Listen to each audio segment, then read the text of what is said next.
Hi, this is Jerry with I Love RV Life. Today, I'm going to share some very valuable information. Yes, 7 big RV mistakes that you do not want to make.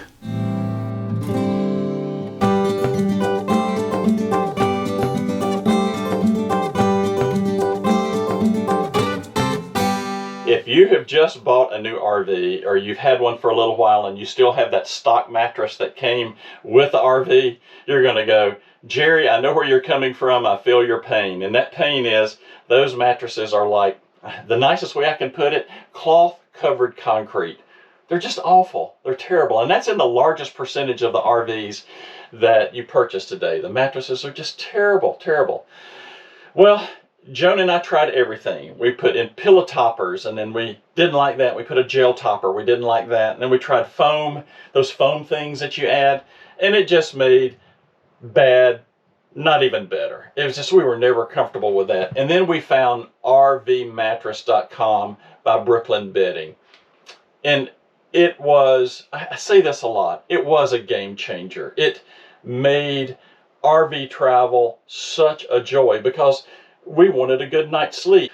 You go to the website, you pick out the size that you want, and look, there's dozens of different sizes of mattresses that you can find inside of an RV, and I think they've got them all covered. Simply click on the size that you want, bang, you can go ahead and make your order, and when that order comes in just a couple weeks, comes in a small box. It is so simple to install. You just take it out of the cardboard box, spread it out on the platform, carefully take it out of its plastic. Within minutes, the mattress expands to full size. No off-gassing. It's wonderful, it's comfortable, it's easy, and it's ready to sleep on that night. There's 4 different types of mattresses to consider from Brooklyn Bedding. They're all foam, all the way up to their hybrid series. Joan and I have the signature hybrid. We just absolutely love it. But the benefits don't just stop there alone with ease of installation. They have a 120-night no-risk sleep trial. I find that amazing. And then a 10-year warranty on top of that. All the mattresses are made in the United States and shipped directly to your door, free. Well, if you would like to get your own Brooklyn Bedding mattress, then go to rvmattress.com/ilovervlife.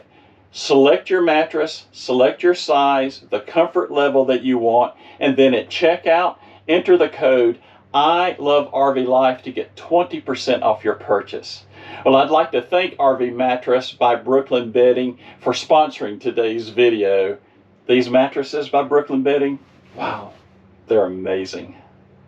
Well, hi, it's Jerry. Joan and I have been traveling for almost 9 years now in an RV, predominantly in a fifth wheel. And we have made some mistakes. A couple of those were dillies, and hopefully never to repeat. And any of those of us who have been traveling for any period of time and have been in campgrounds, we've watched or seen or heard of other new folks to the RV lifestyle who have made some bruisers, just terrible things, and sometimes caused substantial damage. And that's very, very unfortunate. Well, today I'm going to share with you what I think are the 7 biggest RV mistakes that many make when they first start this lifestyle, and especially those who maybe just the first year or second year of just doing weekender type things, and now they're stretching their wings out and wanting to go further distances and do more trips. And you probably should listen to these tips so that, again, you don't experience the things that Joan and I have experienced, or more so, those things that we've seen. Let's start with number 1. No RV checklist. I think this is probably one of the most important things that we should have as RVers. And this checklist is more for your departure. There's those types of things. Do I need a checklist of filling the refrigerator and putting clothes in and those types of things? Yeah, that's probably important. But I think what's most important is not having that, what I call a departure checklist. It's absolutely critically important. It's, is everything buttoned up? I'll share with this. Our first trip, I didn't have the doors latched properly on the side of our fifth wheel, and we pulled up at a stoplight, and I hear horns going off, and this lady runs up to the side and starts beating on the side of the door and of the truck, and we had left one of our doors just not quite latched and locked well, and it was just flapping, flapping all over the place as we were going up the highway. Thank goodness we had not gone forward, and that kind person stopped us. No telling what we would have done to damage that door if I wouldn't have caught it sooner. And no telling what I would have thrown outside the camper. So it's very important. Button everything up. Make sure all the doors are closed. Make sure that everything is locked. Very, very important. Second to that, tires. Have you checked your tires? Look on the side of the tires, and your tires will tell you the proper cold pressure that you should have. It is important to run your tires to that level. I can't stress this enough. I've seen so many people damage their tires. These are trailer tires, and you can damage that outside wall by not running enough pressure. Two things happen. One, it can weaken the wall. Second, it will heat your tire up. Your tire will get scalding hot. I know it's happened to me. I had a tire that was losing pressure. I checked it with a thermometer, and that thing was 50 degrees hotter than any of the other tires. And if it continues to get hot, you will break your tire down, you will have a blowout, and you will cause damage to your fifth wheel. Very, very important. Check your tires for what that tire pressure should be. Secondly, check the side of your camper and see what the recommended tire pressure should be, and follow that. It's on there for a reason, and it's very, very important. Things like your tow mirrors. I've driven down the road, and my tow mirrors had not been pulled out, and I didn't have good visibility. Very, very important. I know this one sounds crazy, but I can't tell you how many times we've been in campgrounds and I've literally run from the chair that we were sitting in and chased someone down because they didn't roll their awning up.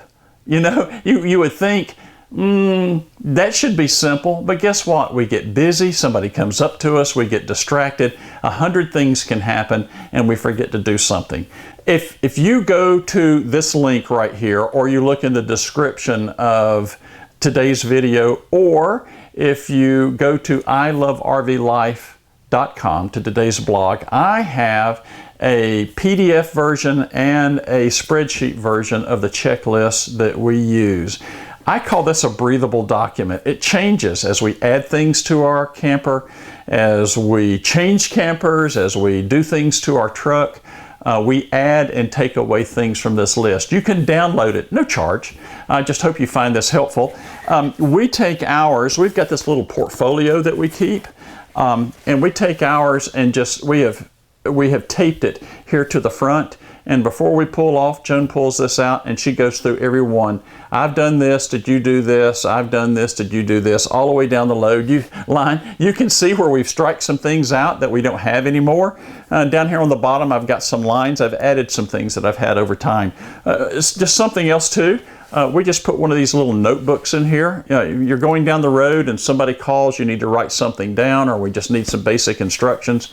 This has a little pouch in it. We fold up our reservations, stick this in the door. Very, very important to have that RV checklist. I cannot stress it enough.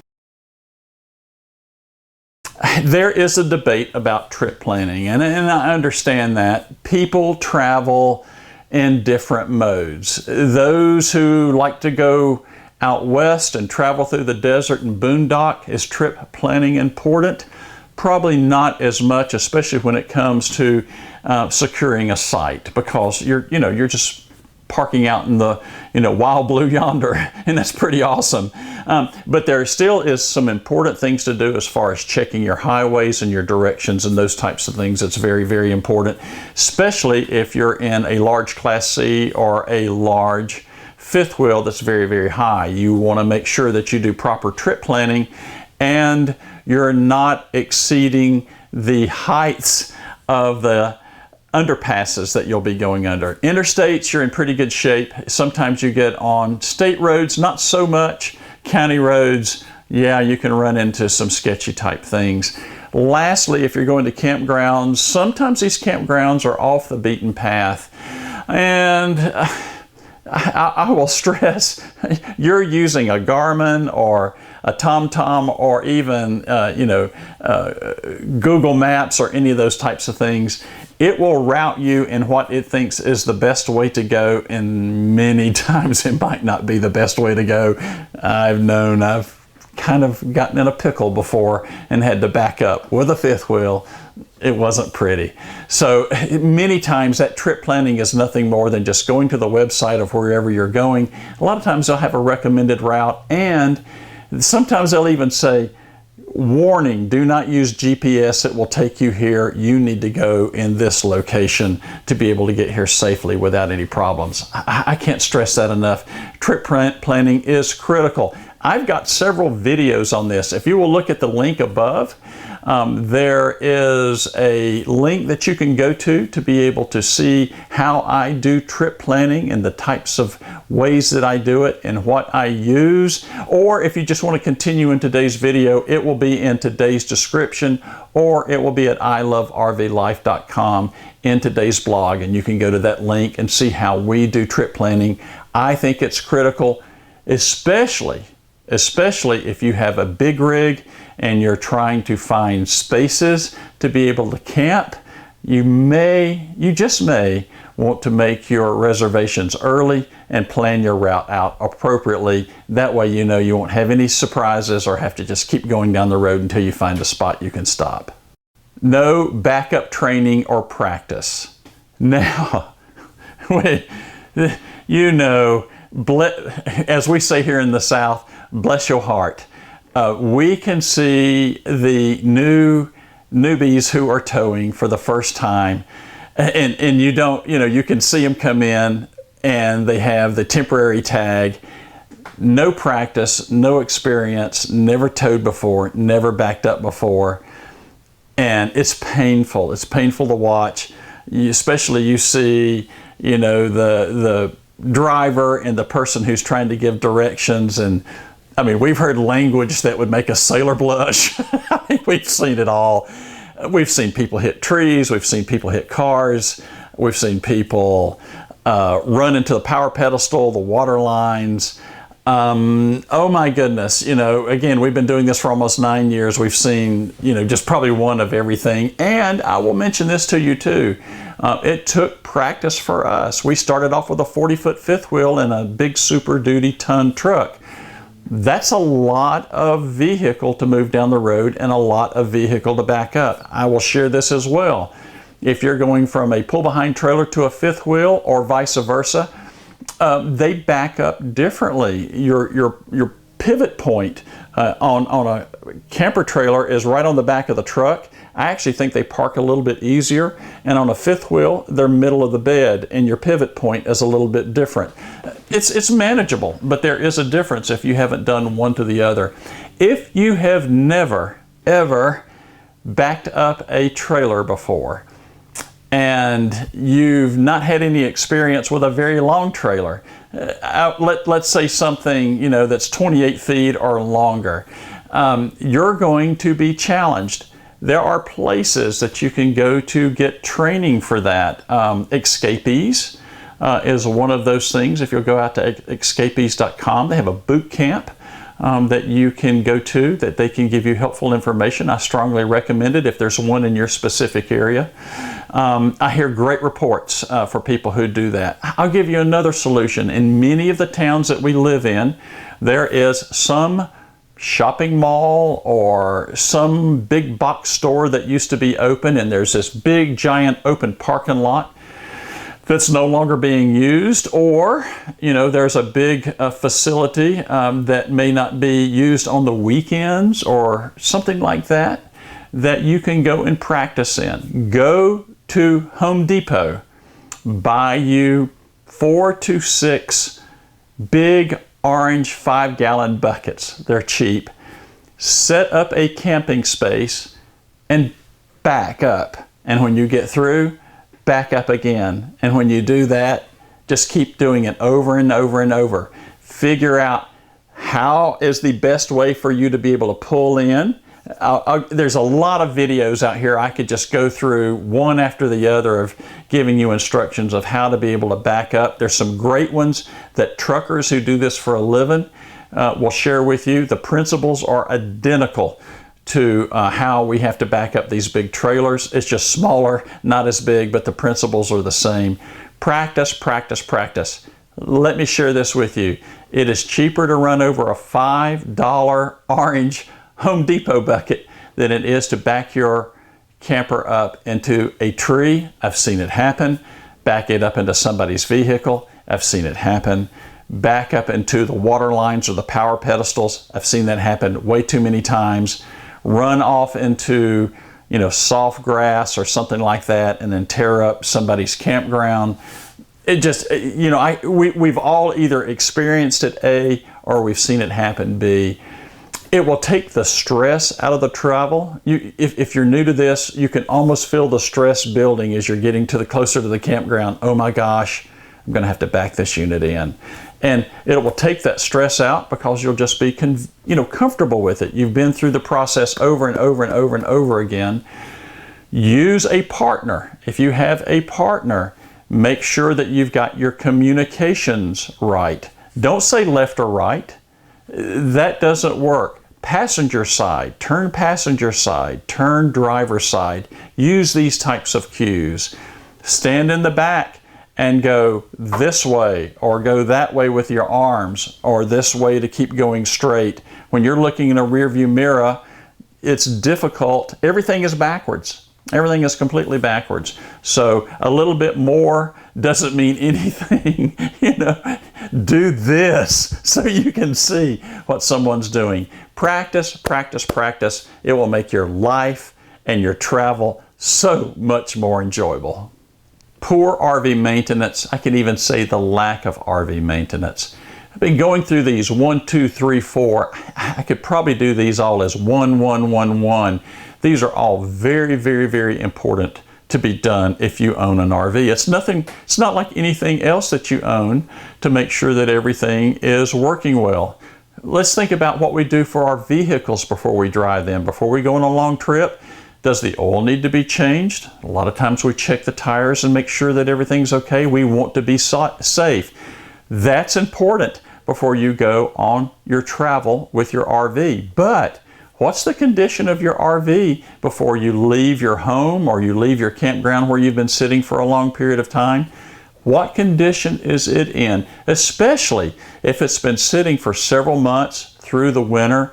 Is it going to be in a proper condition for you to be able to enjoy it? There's nothing worse than making your travel, getting to the campground, and things are wrong and your trip is ruined. It's just a horrible, horrible thing to happen. So let's talk about that. Number one, if you have slide outs, they need to be maintained. They have rubber gaskets that go around them. There is a rubber gasket treatment. It's a spray treatment. I'll have a link for one in today's blog that you can go to use the same one that we use. Twice a year, we spray a little bit on the gaskets. We put a little bit on a cloth and we rub them down to make sure they don't get brittle and crack. They'll break down over time if you don't treat them properly. Check your tires. Let me repeat that again. Check your tires. I would say it a third time, but I've already been redundant. Please check your tires. Check your tire cold pressure. Look at the side of the tire. I've already talked about this. Make sure they're at proper pressure cold. If your tires are getting some age on them, make sure you check around the edge of the rim. Don't do this the day of travel. Do this the week before travel. Make sure you don't see any fine cracks. You're getting 4 years, 5 years, worse, 6 years or more in your tires. Those tires will start breaking down and cracking along the bead. That tire's going to heat up. It's going to blow. It's going to be very, very dangerous as you go down the road, especially if you've only got a single axle trailer, or even if you've got a double or a triple trailer axle. It's going to be very, very dangerous. And the damage, these things are under high pressure. They are going to do damage. Let me just show this to you. Here's an old picture where, yes, we did the tire maintenance. What I didn't do was check the manufacturer. and I had a bad manufacturer of tires. 3,000 miles, I lost a tire. 500 miles later, I lost a tire. I was religious with our maintenance. They were just poor tires. So check your tires, make sure that they're of a reputable tire manufacturer, make sure they're in good shape. I cannot stress that enough. Look in the treads. I did that last year, was looking in the treads and found where a rock that was pyramid shaped had poked not only into the tire but into the cords. It was not leaking, but it had already damaged the cords of the tire and it was going to separate. Yes, $300 later I had to replace that tire, but I did that before we went on a very, very long trip, and I'm very fortunate that I found it before we went anywhere. That's very important. Check your batteries. Now, it doesn't matter what kind of battery you have, whether you're using lithiums or AGMs or watertight. Once a year, at least once a year, check the connections. You don't have to grab them and yank them, but just go back there and make sure every connection where your batteries come up and connect to the coach or the camper, that everything is still tight. If not, you need to tighten it down. A couple things are going to happen. Those cables will heat up and eventually they can cause a fire. All right, it's not something that you'll find that often, but just make sure they're tight. Number two, if you have lead acid batteries that require water, check them twice a year. I can't tell you how many times we've gone into campgrounds where people were standing around their camper going, I smell rotten eggs. I don't know what's wrong. We can't find it. My sewer pipe's fine. We don't have anything rotten inside the camper. And we'll go and pull the caps off the batteries, and they have cooked their battery dry, that sulfur that you smell, and that battery is dead and ruined. It's very, very important for you to have your batteries. How are you going to run your jacks out when you get to your campground? How are you going to run your refrigerator? Oh, I have a propane refrigerator. I don't have to worry about it. Yes, you do. If you don't have a battery, the board that controls your propane refrigerator will not operate without a battery. It has to use that to create the spark for your battery. Just on and on and on. Lights, etc., are going to be running off your batteries when you're not plugged into anything. Very, very important that you do battery maintenance. Are you maintaining your awnings? Clean them. I've got a video on that. Treat them. I use something called a 303 protectant. It's not very expensive. I buy this off Amazon. I'll give you a link for that as well. Not only do I put this on my awning, I put this on the outside of my tires. This is an aerospace protectant. It's a UV protectant. It goes on. It's not oily or greasy. I take a cloth. You'll see this in the video. I put it on one of these mops that you use like you're cleaning your floor with. And I put just like a shop towel on there, and I will spray this on top of my awning, and then I will give it a good coating of this 303. Why is that important? Well, sun will eat your awning up over a past couple years, and even if it doesn't break the awning down, it will break the threads down in it as well. This 303 is going to be able to help you with that and keep that from happening. And if you put it on your tires, it's not going to hurt your tires. It will protect your tires from being baked out by the sun as well, and give you a couple extra years of running on those tires before they start cracking. Very, very, very important. Check all your doors. It's important you check your doors, make sure the hinges and the locks are working okay. This just always blows me away too. The cabinet doors inside of a camper, I don't know what it is about the types of hinges they use, but if you've traveled in an RV for any period of time, you've opened up the door and the next thing you know, that hinge, that puck-like hinge will pop out. And just, check them before you go out. I've got a video on how I repair them. There's a couple different ways to do it, but if you follow my repair, it won't happen again. But make sure those types of things happen. One more thing is about slide outs. If you have the slide outs that have that up underneath it looks like a gear. It looks like a big rod with the notches in it and a gear. If you look at that type of slide out, there is a dry lube. Again, I'll put this link in here for the dry lube I use. For heaven's sakes, do not put any type of an oil on those slide outs. Do not put WD-40. That is a solvent.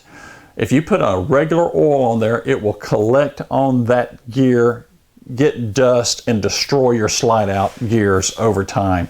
This is a dry lube twice a year. squirt those cogs, all the moving items. Your slide outs will not give you any trouble if you do that. Look, I had my Gateway for over 8 years, never had a slide out problem day one, and I followed that procedure, and I'm following it on our new Montana as well.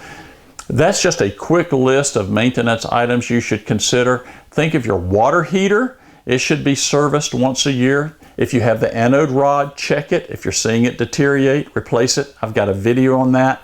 Flush out the calcium. Very, very simple to be able to do. Check your black tank. If your black tank is, the sensors are messed up. If the sensors are messed up, you're building up gunk in your black tank. That black tank needs to be cleaned out. There are chemicals that you can put inside of that. I'll have a video soon to show you the types of chemicals you can use for that are safe. It's enzyme based. Or you can use something like this link that I will share with you in the blog called a swivel stick. And you can use that as well if you want to go through that process. A number of things you can do. Basic maintenance. Check all the caulking. Make sure you don't have any cracks in the caulking, especially up on the roof. Check your skylight. Make sure that it hasn't cracked. It's just critically important. If not, you're going to get leaks. You're going to get in problems. Poor RV maintenance is just absolutely something that can be avoided and protect the investment of your camper. Exceeding tire speeds and weight ratings of your camper. All right, this one shouldn't be controversial. I don't know why it is with so many. How many of us, raise your hands, drive 65 miles an hour or slower when we're out on the interstate with a pull-behind camper or a fifth wheel? Raise your hand. Okay, all right, I see you out there. How many of you exceed that and drive 70, 75 miles an hour, or heaven forbid, higher? I'm not going to ask you to raise your hands. It's dangerous. It's very dangerous. Number one, you can't stop. This isn't a car that you're going down the road and you have to hit the brakes and you stop within whatever you want to call a reasonable difference. At a high rate of speed, pulling something that's very, very heavy. Look, we're almost 19,000 plus pounds with this Montana. With the Gateway, we were 14,000 pounds. And we have been in traffic where we did not have where the gap was taken away from us and we weren't able to maintain a proper gap, and everybody had to hit the brakes. And I thought I was going to climb up the back of somebody's car. Interstate as well. Thank heavens I've never had to slam the brakes on the interstate except one time, and that's when 5 of us were going down on a 5-lane highway and we were about even, and a deer ran across the highway and I couldn't stop. It was just nothing I could do. I was doing 60, 65 miles an hour. I hit the deer, tore the front of the truck all to pieces. Nothing I could do. No way I could stop in time. You can't lock the brakes up on these things. It just isn't going to happen. And you really, really need to be very, very careful. Second, not just from a safety perspective of being able to stop, you're exceeding your tire capabilities. If you look at most of your tire ratings on most pull-behind campers and most fifth wheels, they're rated for 65 miles an hour max speed. Again, we've been traveling for almost 9 years now. I've gone down the interstate on a long trip and we see somebody going by us in a camper doing 75, 80 miles an hour, and I'll look at Joan and go, what you want to bet we don't see them down the road with a blown tire? I can't tell you how many times we've seen that happen. The tire heated up, the sidewalls failed, and that thing blew. And it might not have happened because of that trip, but this was trip after trip after trip, putting excessive stress on those tires. They're not meant for those speeds. There are tires that you can buy. They're rated for 75 miles an hour. I have those on this camper. These tires are rated at 75 miles an hour, but I don't drive that speed. I like having that type of a tire just because it gives me margin and keeps my tires from heating up and fatiguing over time. But again, 65 miles an hour is it. Safety-wise for you, your family, those around you, the investment that you have. And if you've not had a tire blow on a camper or fifth wheel, it is scary. I just can't stress that. You feel that camper give in the back and sway, and then fixing it on the side of the road, especially a busy interstate, is just a nightmare. Or you have to, if you're not able to do that yourself, you don't have the jacks, or you can't get to your axle because you're on unlevel pavement, which we have happened twice when we had poor tires, and we had to wait for a service to show up. 3 hours to get to the first one, and it was over 2 hours for the second, and it's just a mess. Do not exceed the speed of your tire rating. Second, don't overload your camper. Again, that is equal to putting too much stress on your tires, your axles, and everything else. You'll have, if you look on the side of your camper, or if you open up the door, by law, there should be a sticker on the inside of your door of your camper, and it will say, here's what your dry weight is, no water, no propane tanks, nothing, no goods inside of it, and here's what your maximum load is. And this camper we have a 3,000 pound maximum load. That's refrigerator, goods, clothes, all the junk we put down into the bays. That's full 2 30-pound propane tanks. That's water if we choose to do that, which we do not. We do not travel with any water down the highway. We wait till we get to the location that we're going to get water. Oh, Jerry, what do you do if you need to use the bathroom while you're on one of your 9-hour trips? Well, we just keep a gallon jug of water. I got that tip from an old timer who had been traveling in his RV for 30 years. He said, I don't travel with water. I can use a gallon jug. I've been doing that for 6 years now. It was the best tip I ever got from someone on what we should do to be able not to add weight. Water adds 8.75 pounds per gallon. So think about that. Think about all that added weight and stress you're putting on your frame, your tires, and just the performance of your vehicle as you go down the road. If you don't need it, don't do it. Exceeding campground power. If we are fortunate enough to have a 50 amp fifth wheel, that's what we have, and we can get a 50 amp connection, I've never had a problem exceeding the campground power. Here's why. Oh, you have 50 amps. Well, no, I have 100 amps. How do you do that? Well, on a 50 amp camper, we have 2 legs, what they call an L1 and an L2, and both of those have 50 amps on them. One air conditioner runs on one leg, one runs on another, and then they distribute the power requirements of the camper over those 2 legs. Never. Oh, we've had 2 air conditioners running, residential refrigerator, Joan with an 1800 watt hair dryer, never blown a breaker. No problem whatsoever. 30 amp? Well, that's a different story. I don't care whether you're using a 50 amp with a dog bone to 30, or you have a 30 amp camper, like a small Class C or a small pull behind that only requires 30 amps. Typically, one air conditioner, you're going to have a 30 amp connection. That's not a perfect rule, but most of the time that's what you'll find. And you're running the air conditioner. Somebody turns on the microwave to make breakfast, and somebody just got out of the shower, turned the hair dryer on, pop, there went the breaker. And it'll happen time after time after time after time.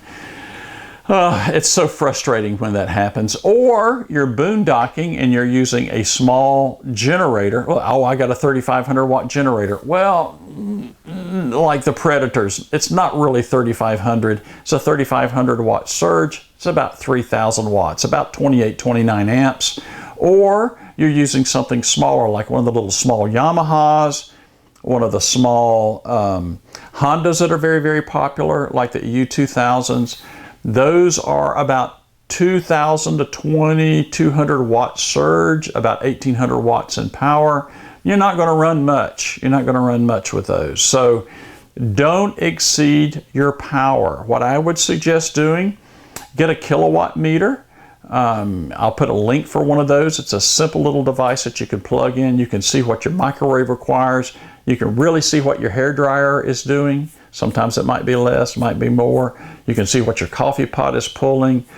If you've got a residential refrigerator, you can see what it's pulling. You can do all those types of things to see how much power each individual device is, and you can develop a map. Look, I've got a link here that I will put for you in today's description and at the blog that you can go to, that I've put a list of the different types of appliances and what the power requirements are. And that will help you develop, you know, what you can run and what you can't run on a 30 amp connection. I just recently did a video for a company by the name of Active Control. They have a device called an Active Start. It was a game changer. It took the surge out of air conditioners and residential refrigerator compressor kicks and will allow you to be able to manage that power better. That's an option that you might want to consider if that's within your budget. It has other things like surge protection, over voltage, under voltage protection, and those types of things. But the big benefit of it is it manages surge. But if that's not in your budget, the biggest thing to do is just be able to manage how much power you can use, and then that way you won't be tripping the breaker. It's raining, that's a pain. Or we were at a campground recently that was in a state camp, and I don't like these. When we opened up the pedestal, there was no breaker, none whatsoever. It was hot plugs. Those gives me chills. I hate those. And the breaker box was way down the road, that if we would have tripped that 30 amp breaker, I'd had to walk down the road, figure out where it was at, and flip it back and then walk back. Not all campgrounds are the same, and you run into those sometimes, but that's a pain when you're blowing that breaker all the time. Don't exceed your campground power requirements.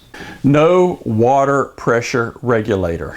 This is one of the least expensive items that you can buy, and one of the most important. I'll share this with you. Our second trip that Joan and I took when we first started RV travel, we did not have a pressure regulator. Did not know we had to have one. Didn't know it was important. And we went to a campground. After I got a pressure regulator, I found out that their water pressure was in excess of 90 pounds. 90 psi is the way they rate that. And water was coming out from under the sink, and water was coming out from the bathroom sink, squirting from the fittings. It shouldn't have, but it was.